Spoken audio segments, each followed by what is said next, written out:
Hello and welcome everyone to today's Innowwide Call for webinar. My name is Isabel de Vera and I'm part of the Innowwide team at the Eureka Secretariat. It's great to see so many SMEs and startups joining us, hundreds of you, that tell us you're likely thinking about applying to the upcoming call and looking for ways to bring your solutions to international markets. We hope today's session gives you a clear understanding of Innowide's goals and provides practical insights to help you through the application process.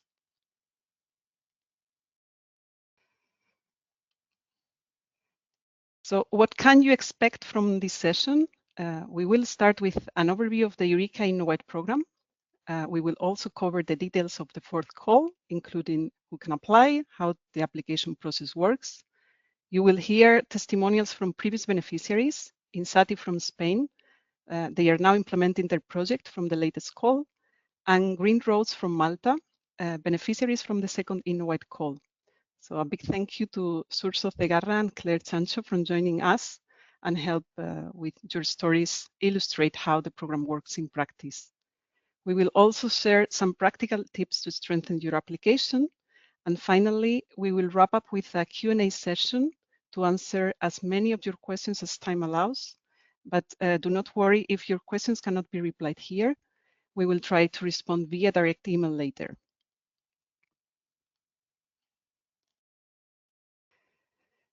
So a quick note before we dive in the content. This webinar is being recorded. Both the slides and the recording will be shared with you afterwards. Your microphones are muted, so you are welcome to use the questions button, but we suggest waiting until later because we'll probably cover many of the questions during the presentation. We will address questions during the Q&As, but we will also create an FAQ section on the Innowide webpage afterwards. If you still have questions after today's session or after reviewing the FAQs when they are available in the coming days, you can contact us at innowide@eurekanetwork.org. I'm gonna pass now the floor to my colleague, George Lees. He will give an introduction to the Eureka program. Please, George. Thank you, Isabel. Hello, everyone. Thank you for joining us, for your interest in Eureka and specifically on Innowide. As Isabel mentioned, my name is George Lees. I'm one of the operations manager at the Eureka Secretariat, so working together with Isabel, our Innowide Call coordinator. So a very brief introduction about Eureka and the Eureka programs. This is as you can see on the slide, the portfolio of different programs we have currently in Eureka. On the top, you see the co-funded programs under Horizon Europe, under this European partnership, very important European partnership we have with the European Commission. And so under Horizon Europe running until 2027. We have Eurostars that probably many of you know about, running 2 calls per year. This is supporting innovative SMEs conducting and leading international R&D projects. Innowide, which is the topic of this webinar, investment readiness. We're helping our innovative companies meet private investment, mainly corporate investors, and also bringing them to international missions such as Switch in Singapore this year, later in October this year. Fast Track, where we are helping again our innovative SMEs from Eurostars to access the EIC Accelerator. And then the other Eureka programs, the Eureka clusters. Without going into detail, we have 5 of these thematic industry-led communities focusing mostly on ICT, electronics, also smart advanced manufacturing and low carbon energies. The Eureka Network projects, the original Eureka program instrument, where we have many calls per year, including an open call all year round. But we have also thematic calls such as the Circular Value Creation call, Quantum call for projects, disaster resilience, among others. And Eureka Global Stars, a program we use to engage with countries and economies outside of the large network of Eureka, where we have engaged with Japan, with Taiwan, Kenya, Uruguay, Brazil, India. We are looking to collaborate with Australia, New Zealand, so our global outreach program. Now focusing on Innowwide itself, in the next slide, some figures about the program. Yes, so the program has under Horizon Europe a budget of 24 million euros. This is for the 6-year period. This will allow us to fund up to 400 market feasibility projects. So it's a grant of 60,000 euros per project. It's 100% implemented by Eureka, by ourselves at the Secretariat. We have a centralized evaluation and funding mechanism. So we are dealing with all the process from proposals, including the help desk, very importantly. So we are here to help you clarify your questions, are all coordinated by the Eureka Secretariat. Looking at some figures, so up to till today, we have funded 190 projects, so 15 call 1 and then 70 plus 17 call 2 and 3.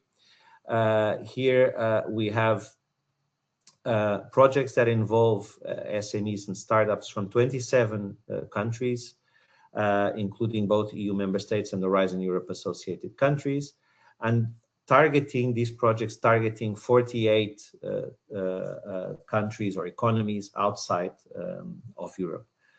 So it's a truly global program, both in terms of ambition and reach.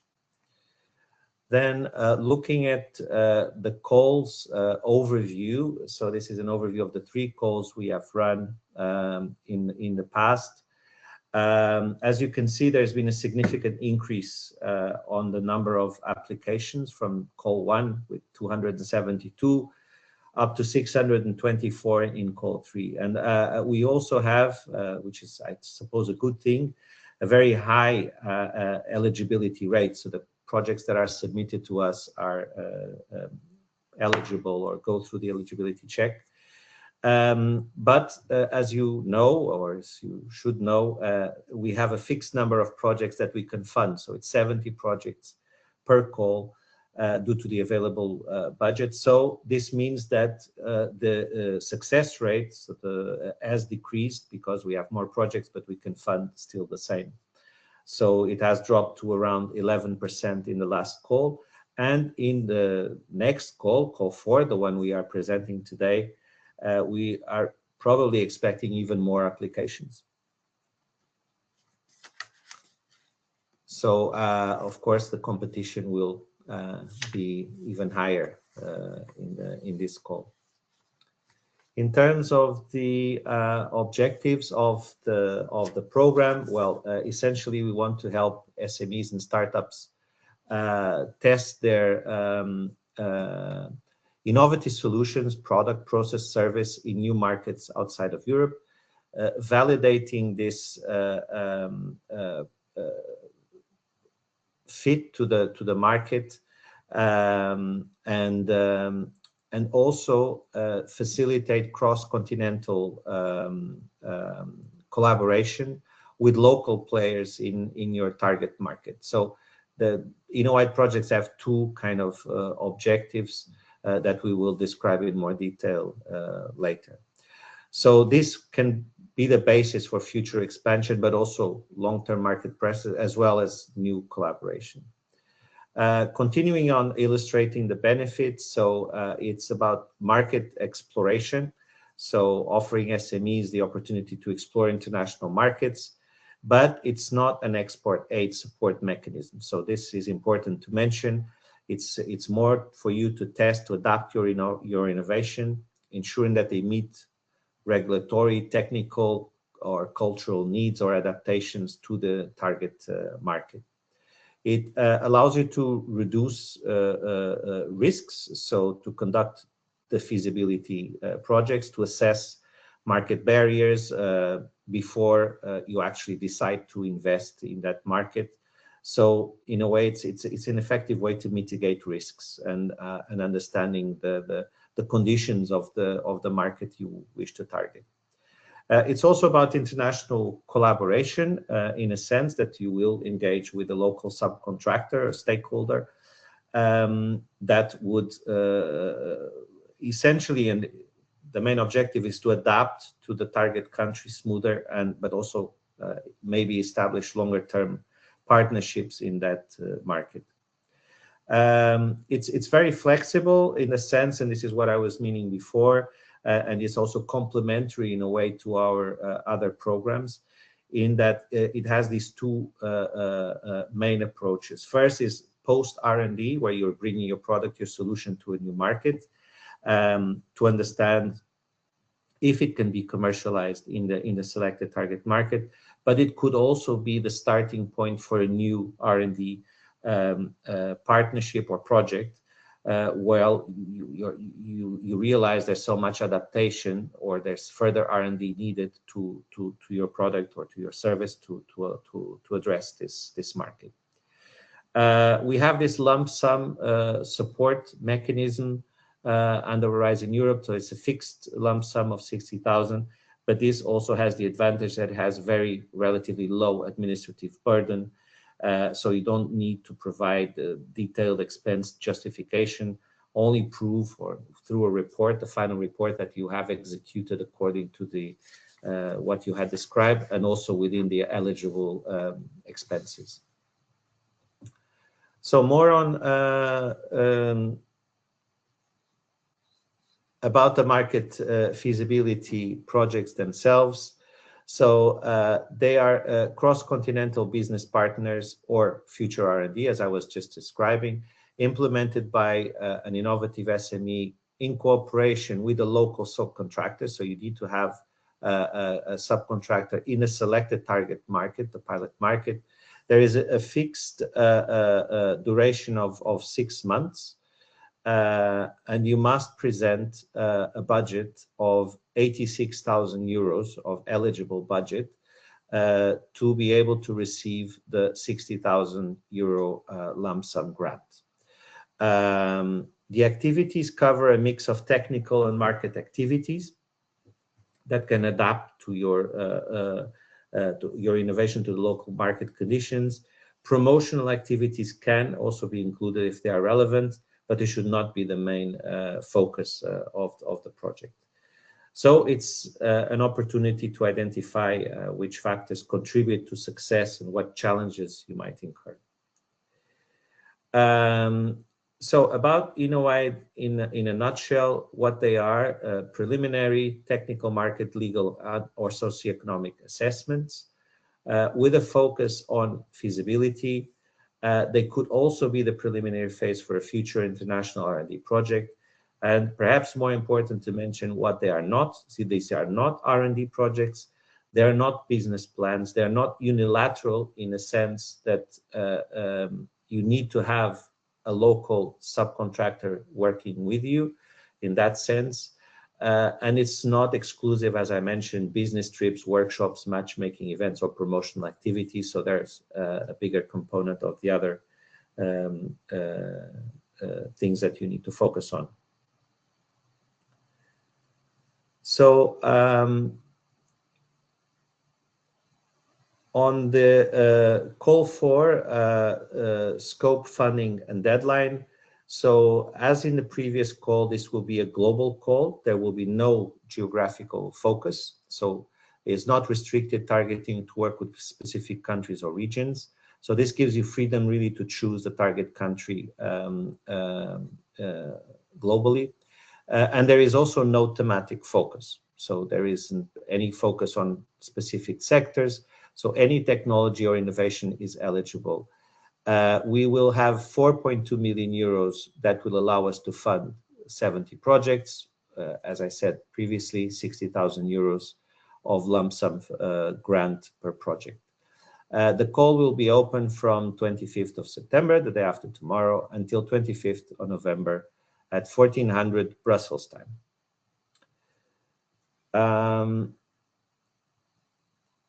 Yeah, so in terms of the eligible applicant countries and entities, well, there's a long list there. You will have this information. So those are the countries that are eligible for innovative SMEs and startups that can apply and receive funding. Important to mention, Switzerland is now also in as of this call. Eligible entities, SMEs, and startups established in any of the eligible countries listed above, as you can see the definition there. Ineligible entities, again, perhaps more important to point out, branches, departments, centers, offices set within or under a parent organization not provided with their own legal personality, and natural persons, entrepreneurs or self-employed.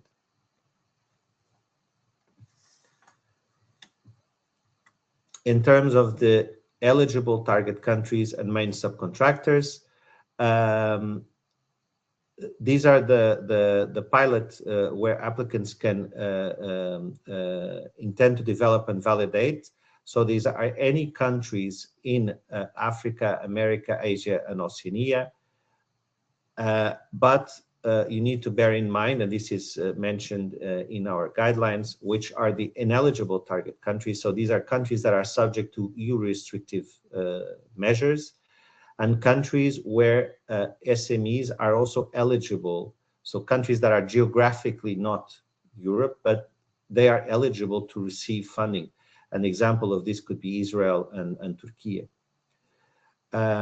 In terms of eligible subcontractors, so they're any type of organization, not necessarily an SME, established in the target country, and must be independent from the applicant organization. Now looking to eligibility criteria. So what's more important to point out is that applicants must submit a complete application form in English and use the mandatory work plan template. This is very important to highlight. This has been, in fact, the most common reason for ineligibility in Call 3, when it has, in fact, become mandatory to use this template. Applicants must be legally constituted SMEs in the eligible countries. Each project must involve an independent subcontractor in the target country. And none of the participating organizations can be bankrupt or be an undertaking in difficulties. To continue under the eligibility criteria, so here it's important to highlight that the project must have an exclusive focus on civil applications. And here we have under the FAQ a specific mention to this, saying that Innowwide projects and results cannot be for military use. We can only fund projects with exclusive civilian purpose. It does not exclude, however, that they could meet needs for both civilian and military end users, such as known as dual use, but that we need that the project must have a clear focus on the civilian use of the technology or the solution.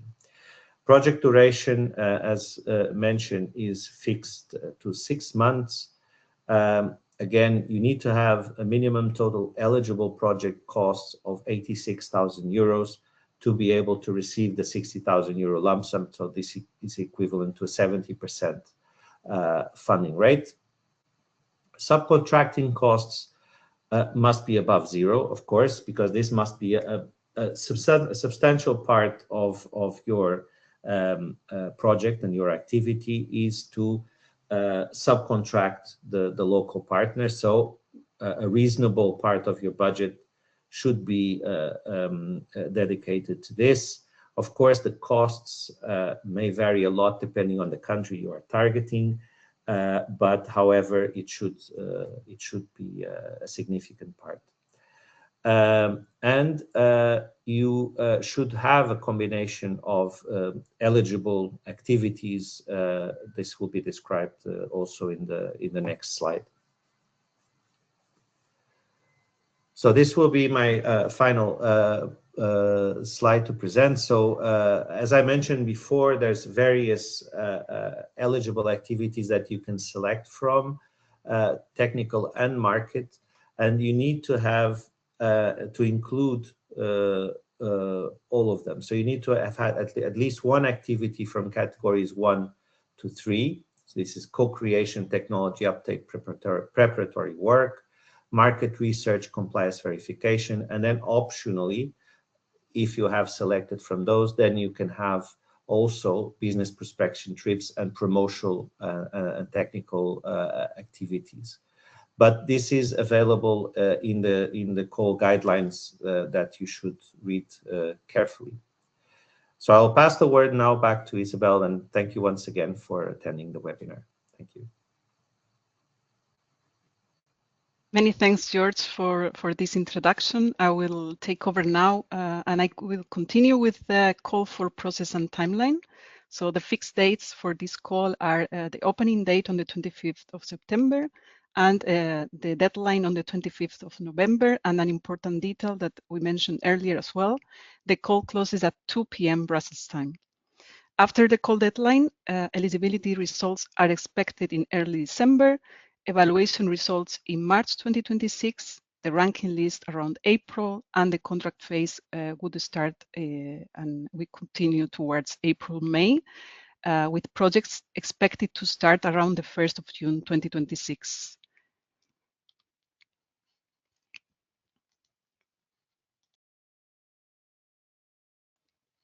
Yeah, so we would like to give you some pieces of advice to increase the chances for a successful application. And there are a few things that you will want to take care of in advance. Of course, we recommend starting early, reviewing all guidance documents and FAQs. Make sure you meet eligibility requirements and you understand how your proposal will be evaluated, which can help you identify and address potential weaknesses before submission. You need to select a target country for your project, a country in Africa, the Americas, Asia, or Oceania. And we have some indications about the TRL. So there is no minimum technology readiness level required for your innovation for this call. You can apply with innovations at different stages of development, normally from TRL 4 to TRL 8. What is mandatory is that your innovations TRL is not beyond 8 in your selected target country. And if your project expects further research and innovation, the indicative top TRL is 7. This means your project should focus on innovation that are ready to be tested or demonstrated, but not fully commercialized in the target country. We also recommend you define your why. So you think carefully about why you want to implement your project and make sure your goals match the program's focus of assessing the viability of your innovation in a new market.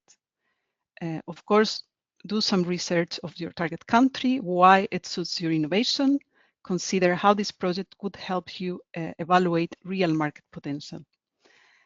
Identify a local subcontractor who would add value to your project and to your organization as well.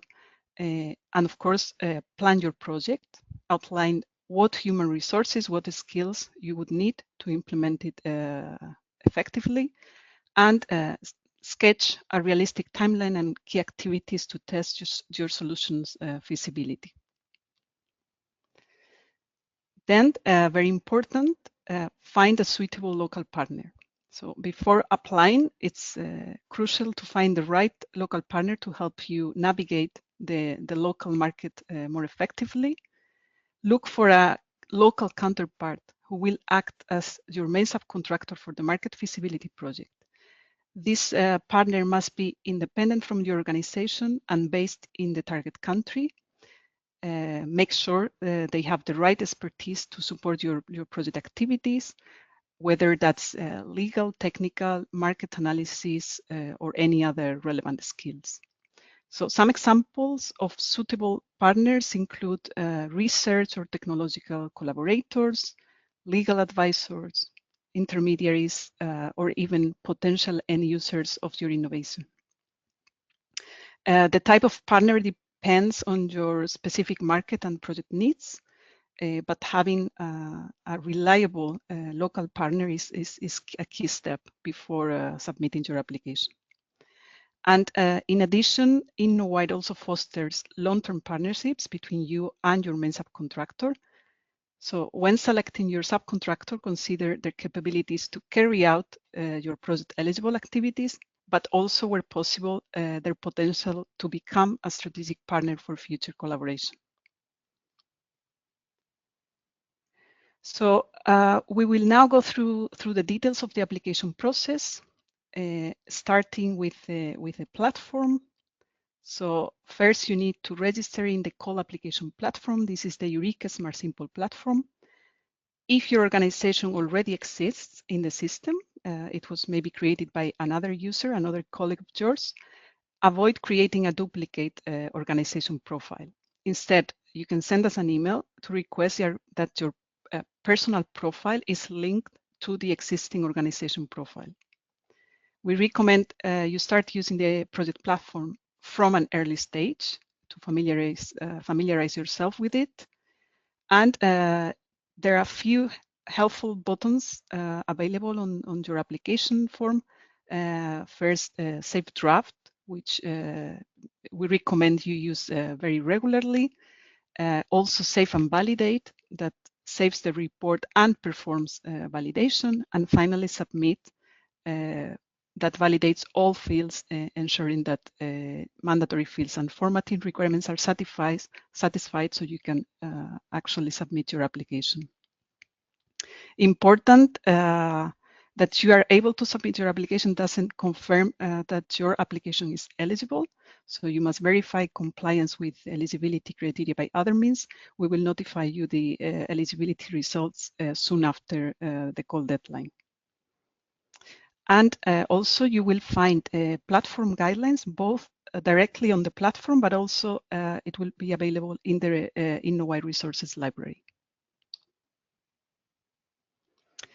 So as part of the application form, you will be asked to fill in some details about your organization. For example, there is a question where you need to briefly describe your company and explain its approach to innovation. You will also need to provide your organization legal registration number, VAT number, and NACE codes or equivalent if it's different in your country. Additionally, you will need the PIC number. This is a 9-digit unique identifier for legal entities participating in EU funding programs. If you are not sure whether your organization already has a PIC number, you can search for it on the EU funding and tenders portal. We don't manage that platform, so it's important to handle this early to avoid any delays. Usually it takes around 10 minutes to get a PIC number if your organization doesn't have one already. The application form is divided into 9 sections in total, which is the number of tabs that you will find in your online application. First, the participant information with information I just mentioned in the previous slides, the project description, SME assessment and commitment form. They are both grouped under the same tab. The pitch, and then the sections for excellence, impact, quality and efficiency of the implementation, an ethics self-assessment, and a declaration of honor. You can use the offline application form, which will also be available on the Innowwide resources library to get an idea of what the application form looks like. However, only applications that are received via the online platform are acceptable. So there is no fixed order for filling out your application. However, there are some requirements. For example, you need to complete your project description before you can invite your subcontractor. Or you need to select your project activities in the excellence section before you can budget for them in the implementation section. That's why we recommend completing the application form in the order the sections appear online from left to right, except that you can choose to fill in the pitch at the end. But you can use a different order if it works better for you. This order will help ensure everything links together properly. All application forms must be completed in English. Each text box will have a word limit, so you need to make sure that your responses fit within the space provided. In the implementation section, you will need to upload the work plan, and we say it once more, using the official template. All applicants must complete the ethics self-assessment, even if you believe your project doesn't raise any ethical concerns. And finally, although only you are the one filling out the application form, your counterpart must agree to the terms outlined in the commitment and the declaration of honor on the Smart Simple platform. This means accepting the invitation they receive via email is not enough. They must confirm their agreement within the platform. And just a reference, sorry, here, previous Innowide participants estimated it take between 40 and 80 hours to complete a project application, but this is just an estimation. So applications are evaluated on excellence, impact, and quality of implementation. I will not go through the details because you will find all these details on the guidelines. But please note that the minimum thresholds are different: 18 out of 30 for excellence and quality and efficiency of implementation, and 24 out of 40 for impact.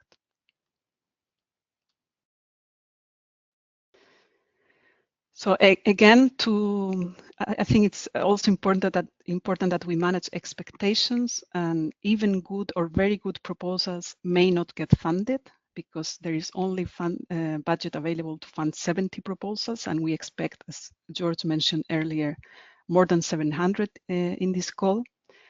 So you may have a better chance if your project proposal is excellent. So if it provides a solution that is innovative, ambitious, and exceeds what is currently on the target market. If it creates a real value in the target market, a significant advantage for society, and it contributes to the UN Sustainable Development Goals. And if it's very well planned with a clear and realistic work plan, cost and time estimates, and also importantly, if it demonstrates that the collaboration with your main subcontractor is the best way to achieve your project objectives. Again, as we just mentioned, unfortunately, even strong proposals can be marked as unqualified if they don't score high enough to be among the top 105 shortlisted. The cutoff score vary from call to call. It all depends on the level of competition in that call.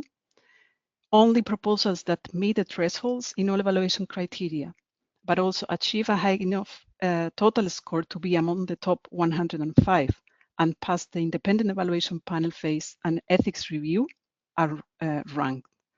And this ranking list will include the top 70 that will be offered to start the contract phase and a reserve list. Regarding funding, the 60,000 euros grant is divided into 2 installments: 70% pre-financing within 1 month since selected companies sign their grant agreement, and 30% after the final report is delivered and accepted. This reporting includes technical and financial statements and also an end of project questionnaire for both the beneficiary but also the main subcontractor. Importantly, Innowide is a mono-beneficiary program, which means that only one organization, the SME based in one of the eligible countries, receives the funding, and then these beneficiary SME are responsible to transfer to their subcontractors. So that was my last slide for this part. And now I'm pleased to hand over to Surso Cegarra, representing INSATI in Spain, who successfully participated in the latest Innowwide Call. Their project has been running for about 4 months now. He will tell us more about their project and what their journey with Innowide has been like so far. So over to you, Surso.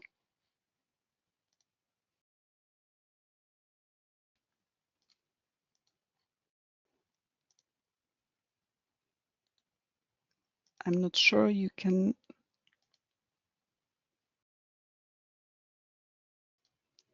Can you try turning your camera and mic on? Hello. Great. Hello, Surso. Hello. All yours. Okay, thank you. Hi to everyone. Many thanks to Isabel and the entire Eureka team for the invitation and the opportunity to share insight experience with all the companies joining today's meeting. I am sure there are plenty of projects with disruptive innovations that can find in Innowide program the vast visibility they need to launch their project. In SATIC, we are a technology-based company located in Galicia. Galicia is a small region in the northwestern Spain with a long history of innovation in field of health. Like other regions in Europe, our life expectancy is increasing every year, but at the same time, chronic diseases are also on the rise. In this context, INSATI was born as the result of more than 10 years of R&D in telemedicine projects for monitoring chronic patients, developing biomedical sensor solutions combined with decision support systems. In our early days, we working on prevalent diseases such as heart failure, but for many years now we have been focusing on neurodegenerative diseases such as Alzheimer and other dementias, and mental health disorders as anxiety, depression, and work-related stress. To develop these projects, we apply open innovation models, partnering with before, please, Isabel. Okay, thank you, Isabel. Well, to develop these projects, we apply open innovation models, partnering with universities, companies, governments, and most importantly, end users in living lab environments. Our goal is to validate our technology through clinical trials or pilot projects that provide scientific evidence for our solutions. Next, please, Isabel. Okay, thank you. In relation to our project, call it Immersiva, submitted to the Innowwide 20 and 24 call for proposals, was created in response to this situation of rapid population aging, which is very significant in Galicia, but also in other regions of the world.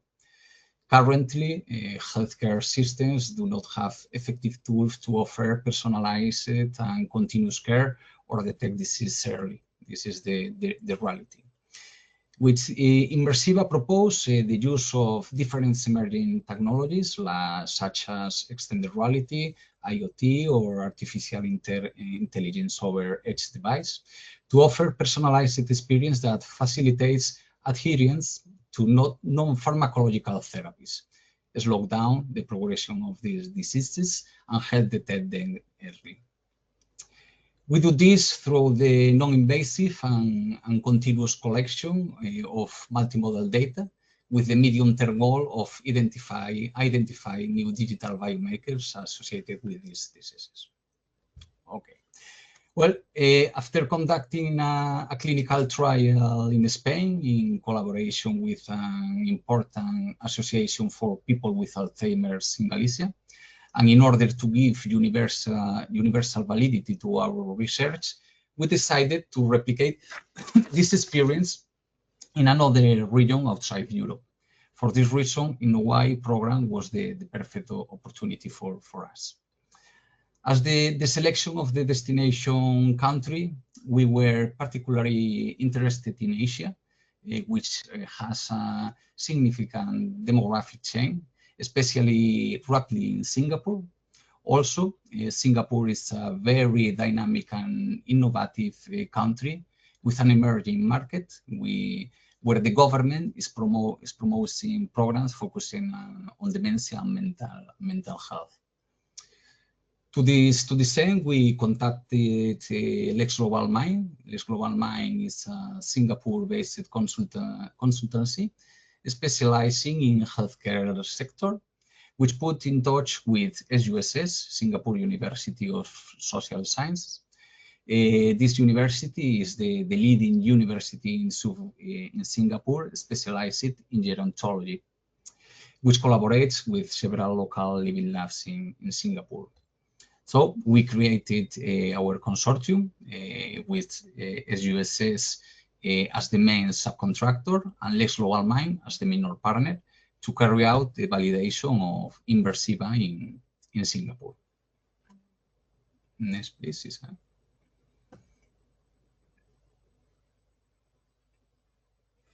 Next slide, please. Okay, thank you. Well, in terms of planning, before slide, please. Yes, this one. Thank you. In terms of planning, this one. Okay. We proposed a project based on 3 work packages. The first was dedicated to conducting the proof of concept in the living lab. The second one focused on analyzing the local market. And the third addressed regulatory compliance issues. The next one, please. Yes. Finally, perhaps most interesting for companies applying for this year's calls for proposals, here are some recommendations and lessons learned. First, negotiations with local partners can be really slow. In the case of collaboration with universities or other academic institutions, the validation and signing process is always slower than in the case of a company. For us, the entire process took us around 1.5 months. Second, as I mentioned in the previous slide, it was very useful for us to incorporate the project into a company such as Global Minds. This support greatly facilitates communication and removes a lot of barriers. Third, an important aspect to analyze is the ethical self-assessment of the proposal. In our case, working with vulnerable people, this was really important. As ethic commits are really slow, we recommended starting these procedures in advance, even before the proposal is approved. And finally, we strongly recommended visiting the destination country.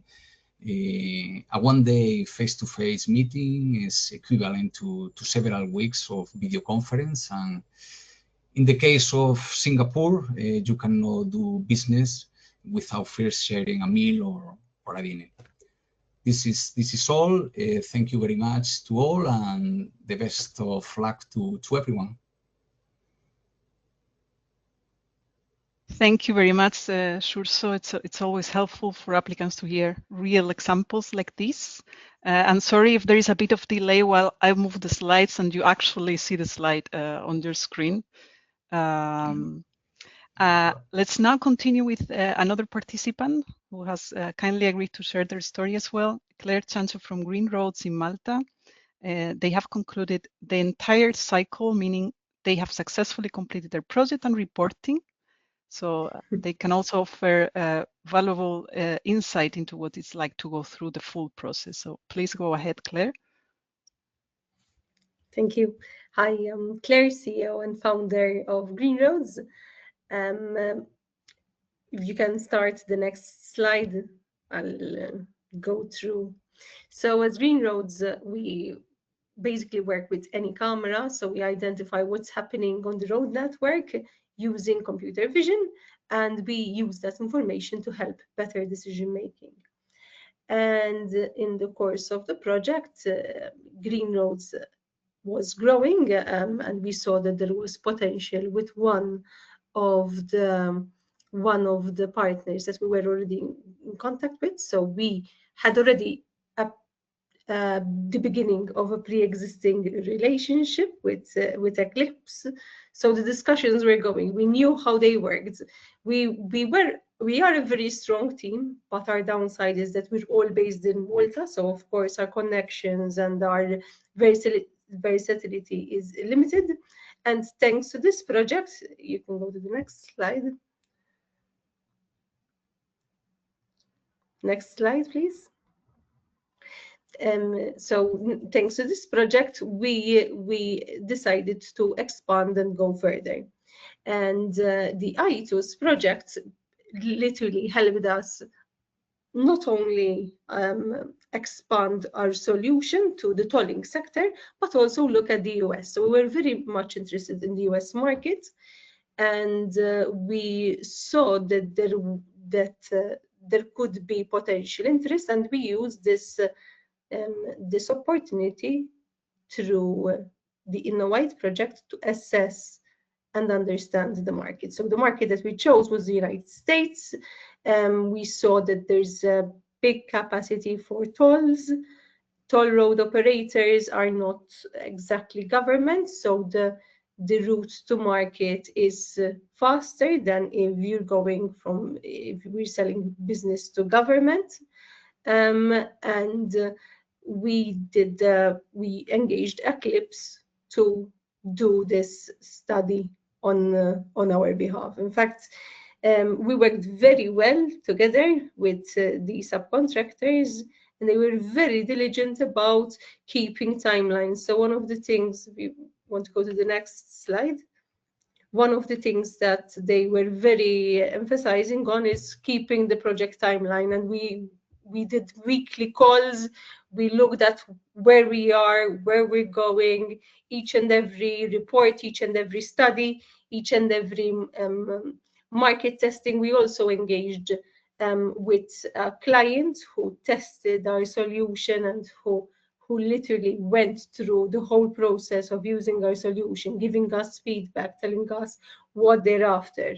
They looked into the pricing mechanisms, into all the market feasibility of how we could tackle, and they were very practical, being that they were on site, and they gave us much more localized context. Like Shusha was saying, sometimes we are locked in our realities of the countries where we're residing and Europe where we're based, and we're not aware of the different workings and different cultural approaches that take place even within Europe. They can be different, let alone when we're talking different continents and so on and so forth.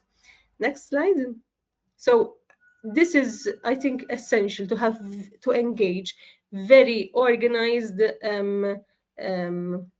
suppliers to help you with this research, to keep on top of things, and to actually chase you to make sure that everything is being done in a very consistent manner. The first time that we applied, we had applied, but we did not manage to succeed. So we got successful the second time around, and we literally looked at the reports, we saw what we didn't do well, and next time around, when we submitted again, we worked around our strengths. So what are the strengths of Green Roads? What are the strengths of Eclipse? How can we really achieve our goals through submitting an application? And we made sure that in each and every section, we highlighted the core competences. We made the project very practical. So we started with the client first and their interests, and talking to them and making a lot of this effort that I think echoed a lot in the application, and even the description of where we are, how ready our technology is, and how ready we are to go to the next level, because this is a big challenge for a company to scale beyond growing in Europe. And you need to prove that at least you have the groundwork being done. If you're a startup with not even a basic solution working, it's not a good idea to be there. So at least make sure you have some traction in Europe, show that, emphasize that, look at your strong points, especially when it comes to tech readiness, state of the art, and what are you going to be doing that is more innovative? What is going to be the approach that's going to help you win in the market, even at application stage? So of course, the market research and the project is there to help you understand the market and to help you tap into the opportunity, but you need to have already a basic information to justify this at application stage. We worked very closely even with the contractor in writing the application, so we got them involved at an early stage, and so we developed and validated a small scale proof of concept with a client in the US. We successfully adapted our technology to better suit the needs and the different requirements that this client was after. And we demonstrated the potential of leveraging existing infrastructure. So we saw, why are we different than competition? What do we do that helps clients achieve their goals faster? In our case, people can use pre-existing equipment. Any camera will do. It doesn't need to have AI on the edge, and we leveraged on that so as to build on these strong local collaborations to ensure better market acceptance. When it comes to the findings, we positioned Green Road strategically for an entry point, and we looked into what is our sweet spot, and we worked closely with clients. There were a number of questionnaires, and even our reports were not something that we wrote towards the end. These were living documents that we're creating together, knowledge bases that we are actively using as we continue to develop our business plan. So these are living documents that from day one you should open and start building together with your contractor, and making sure that even the questions that they ask to your potential clients, the research that they do, is valid to where you want to go. Next slide.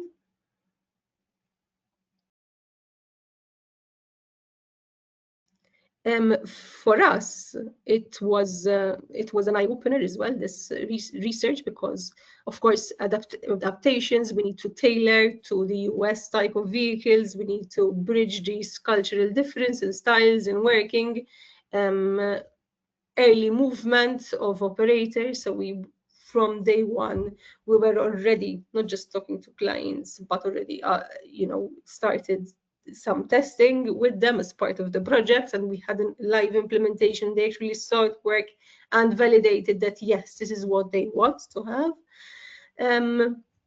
Be flexible, of course, you need to have a timeline, and you need to be very rigid as to following things, but you need to also work together. There's a human element that comes into play when people are on leave, different preferences, so you need to adapt and have some contingency, because things, if you're planning with a client, you need to take into consideration that they might be on leave, people might be sick, there might be other things that will hinder the project moving forward. So always work with a contingency and make sure that you finish before the end of the project. The proof of concept for us was one of the most valuable, because of course you're implementing a small scale pilot project with a client, they're seeing it work, and as well as the early cost quantification and replicability approach. So as I said, these have also helped the Green Roads set us on a new trajectory, and taking into consideration of different business growth than we would have done had we just focused in Europe. Next slide.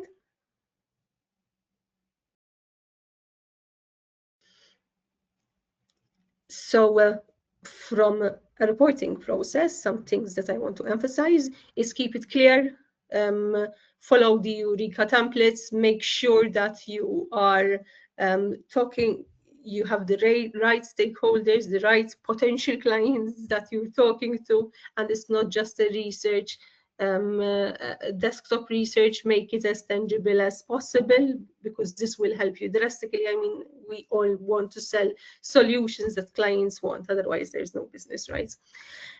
Keep the budgets transparent, make sure that if there are any allocations, you mention them in detail.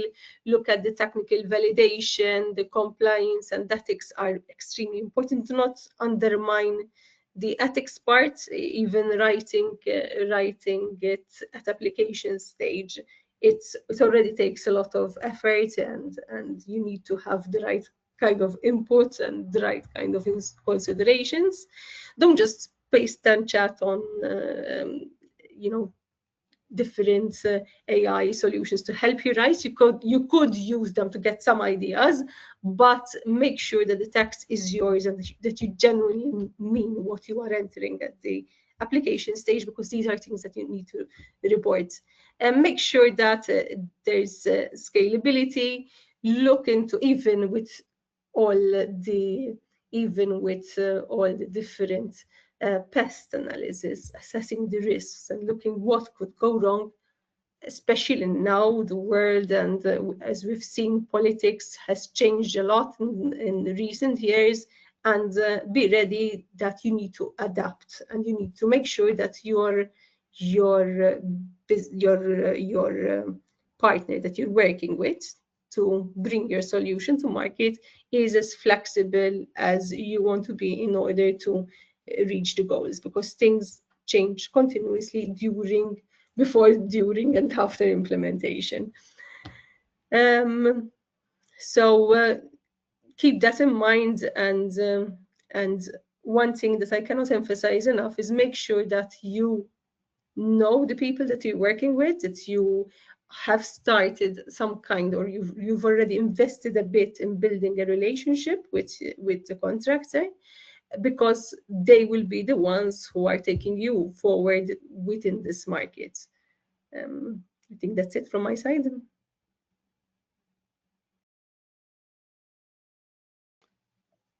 Great, thank you. And don't give up. So if you don't manage to make it the first time, look at the feedback and improve. Speak, evaluate internally, what could I have done better? So, I mean, once you submit the first time, second time around, it would be easier, because at least you would know where you stand and you would know how to get there. Thank you very much, Claire. Plays a big part in the scenario. Indeed. Thank you for sharing this full process overview, and for your good tips as well. I'm sure both testimonials have been very helpful for everyone here today. And now we are getting to the end of this session, and we would also like to share with you some common mistakes that we have seen in previous calls. The first one is avoid leaving your submission until the very last days or hours or even minutes. We have seen in many cases to run into unexpected validation errors at the deadline. So to catch any issues early, you can use this Save and Validate button regularly as you fill out your application. And also, please double check that your main subcontractor has completed their commitment form and declaration of honor on time. Then another common mistake, especially in call 3, since it became mandatory, and we already mentioned it, that only work plans in the mandatory template are accepted. So applications with incomplete or non-compliant uploads will be discarded. Double check this also before submitting your application. Then, and I think Claire also stressed this, a common mistake is failing to engage with your subcontractor early and secure their commitment. So having the counterpart is a key requirement for applying, and finding the right partner that Claire was talking about can take some time. So make sure you start this process as soon as you can, or that you engage with a partner that you already had some established contact with. We cannot offer a matchmaking tool, but on our website you will find a list of organizations that can help you identify potential partners. Important, if your application is selected for funding, you must sign a contract with the exact same subcontractor you listed in your application, so there are no opportunities to change your subcontractor during the contract phase. Even though you are the only one filling out the application, it's important that all subcontracted organizations fully understand their role, including the activities they will be responsible for, the budget that is allocated to them, and so on. So there are no surprises later, and yeah, they know everything before they agree to participate. And in some cases, organizations like universities, and Surso was explaining that INSATI collaborated with the university. Those organizations may need to go through several internal approvals before signing contracts. So it's essential to inform them early enough, because then there is a limited period of time. There is some flexibility, but still it needs to be kept within a limit of a few weeks to sign the contract with the subcontractor and the grant agreement. Then a step on the platform, and a common mistake is, and this is explained in the platform guidelines and on the platform itself, deleting invitations that have previously been accepted and sending new ones. So we understand you get stress if you can see that the subcontractor has completed their part, but once an invitation has been accepted, the system generates the commitment form automatically for the counterpart. So if you delete the invitation and it was already accepted, and then you send a new one, this creates a duplicate form and blocks your application submission. So if this happens, you would need help desk support to fix it. And if it's the last day, the last hours, the last minutes to submit, we may not, you may not get it on time. And last, also related to the main subcontractor, and very important, is if they miss one of the steps. So they must complete 2 steps. The first one is accepting the invitation via email, but this action only registers their interest. They need to take a second step, which is actually going on the platform and accept the terms set in the commitment and declaration of honors. They will find an activity on their dashboard, and after they complete it, this action confirms their participation, and you will be able to submit your application. And a note that your subcontractor may be in a different time zone, so please take this into account also to ensure that the deadline is not missed. And finally, last part of this session is a collection of a few more tips to help you put together a successful application. So of course, read the guidelines for applicants and also the guidelines for experts. Make it easy for evaluators. You know, they review several applications, so use clear, simple language throughout. Present a realistic and well-structured work plan. Make sure your whole proposal is easy to follow. Try to think like an evaluator. So would you fund your own projects based on what you are presenting? Understand the evaluation criteria inside out, so you can tailor your application to address these points and meet the required thresholds. Clearly demonstrate market demand and the need of the end users for your solution. I think this was also highlighted by Surso and Claire, so that your impact is measurable and realistic. Highlight your team's capability and also your international collaboration efforts. Plan your budget with precision and purpose, making sure it aligns with your activities. And it's always useful to have a second pair of eyes to review your proposal before you submit it. A few more detailed points on the work plan and the budget. So organize your work packs and activities in a logical sequence and create a clear timeline that it's easy to follow over this 6-month period. Plan achievable achievable activities and deliverables that fit within the 6-month timeline available, and also within the budget. So consider also your specific constraints like team size, budget, project complexity, and so on.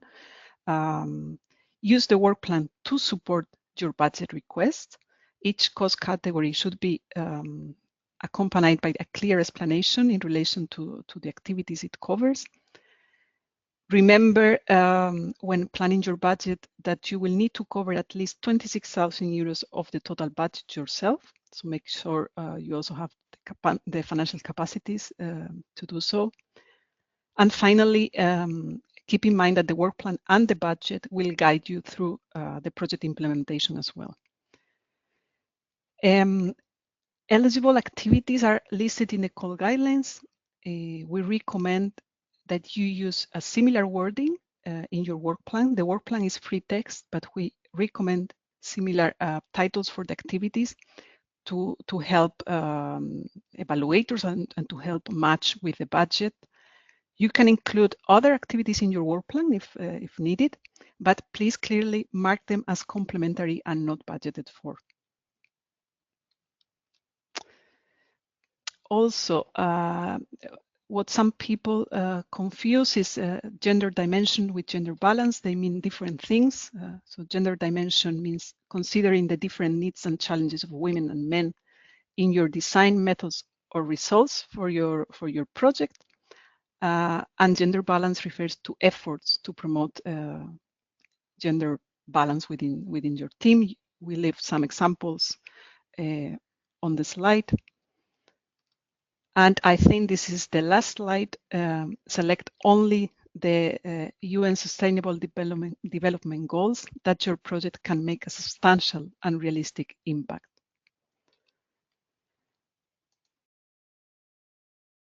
For support and resources, we leave you here the links to the program and the call pages, the resources library, and also our help desk email. So that's the end of the presentation. We are now we have 3 minutes left, so I'm gonna open the chat,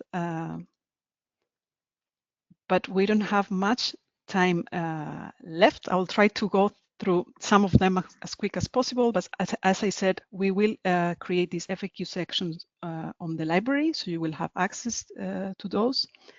And we will also go through your questions later and reply them via email if we cannot cover them here.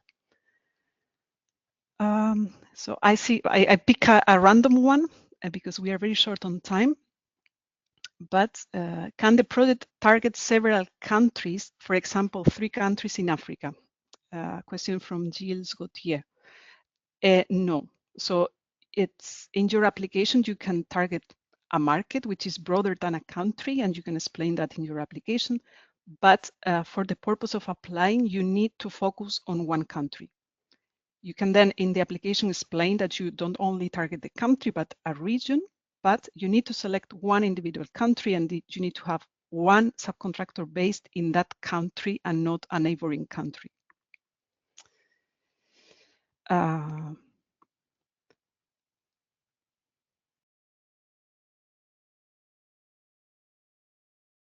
Can partner countries in the EU also participate? Yes, they can. It's a question from Palguni Parashar. Sorry if my pronunciation was not good. They can participate, but only with minor roles. They can be minor subcontractors. They can have some minor participation in the project. We will also have a question in the FAQ section about that.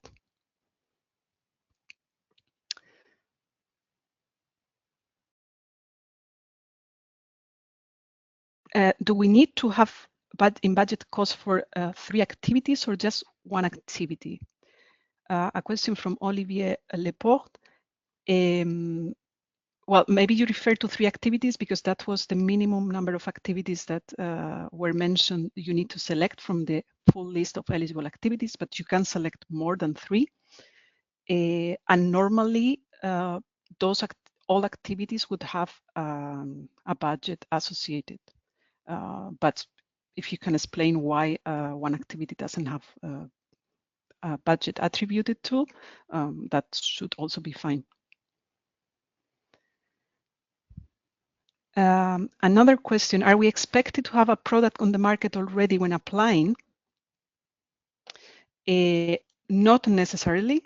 You can also apply with a project concept, and solution concept that you haven't commercialized yet.